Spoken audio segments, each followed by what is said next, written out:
This 1963 Alfa Romeo 2600 Spider was delivered new to the UK and straight to Ruddspeed from the factory.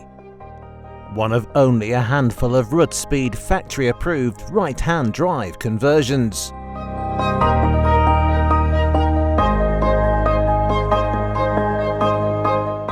More recently, the engine, the gearbox, suspension and the brakes have been rebuilt. The chassis has been refurbished and the brightwork re-chromed.